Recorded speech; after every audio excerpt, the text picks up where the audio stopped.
नमस्कार शेतकरी मित्रांनो, भारत ॲग्रीच्या मराठी यूट्यूब चॅनलमध्ये सर्व शेतकरी मित्रांचं मी सहर्ष स्वागत करत आहे।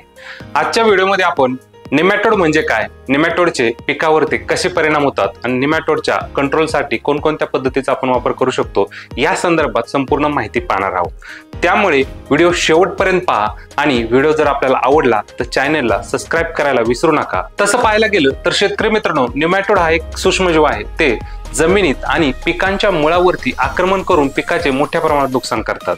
निमॅटोडचे अनेक प्रकार आहेत, पण आपण प्रमुख 3 प्रकार बघूयात। यामधला पहिला प्रकार जर बघितला तर रूट नॉट निमॅटोड। हा निमॅटोड मुळावरती गाठी निर्माण करतो।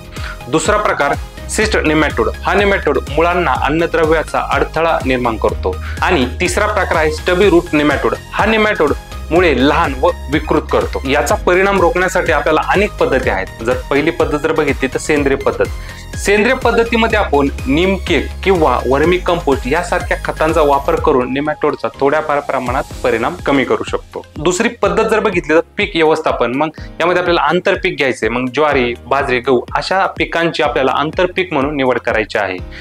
त्यानंतर प्रतिरोधक वाण आपल्याला निवडायचे आहे, म्हणजे यामध्ये सुद्धा निमॅटोडचे चांगले नियंत्रण होईल। तिसरी पद्धत जर बघितली शेतकरी मित्रांनो, तो जैविक पद्धत आहे। यामध्ये आपल्याला पॅसिलोमायसिस लिलॅसिनस जैविक कीटकनाशक मिळते। हे आपल्याला 2 लिटर प्रति एकरी वापरायचे आहे, किंवा आपल्याला ट्रायकोडर्मा हर्जानियम 2 लिटर, सुडोमोनस 1 लिटर अशा पद्धतीने यांची 200 लिटर पाण्यामध्ये एक स्लरी तयार करायची आणि हे सुद्धा आपल्याला 1 एकरासाठी सोडायचे आहे। या जैविक पद्धतीने सुद्धा आपल्याला निमॅटोडचे चांगल्या पद्धतीने नियंत्रण होईल। त्यानंतर आपण नीम तेल किंवा निंबोळी आर्कची सुद्धा शेतामध्ये आळवणी करू शकता। चौथी पद्धती रासायनिक पद्धत आहे। यामध्ये आपण बाहेरचे वेलम प्राइम 500 मिली प्रति एकरी वापरू शकतो, किंवा FMC चं मार्शल सुद्धा 500 मिली प्रति एकरी वापरू शकतो। त्यानंतर तुम्ही आदामाचं निमिटस 10 ग्रॅम डाळिंबाच्या झाडासाठी किंवा भाजीपाला पिका असतील तर आपले 1 ग्रॅम प्रति झाडासाठी आपण निमिटीज वापरू शकतो। शेतकरी मित्रांनो, तुम्ही निमॅटोड नियंत्रणासाठी काय उपाययोजना करतात हे आम्हाला कमेंट बॉक्स मध्ये नक्कीच कमेंट करून सांगा आणि व्हिडिओला शेअर आणि लाईक करायला विसरू नका। तुर्तास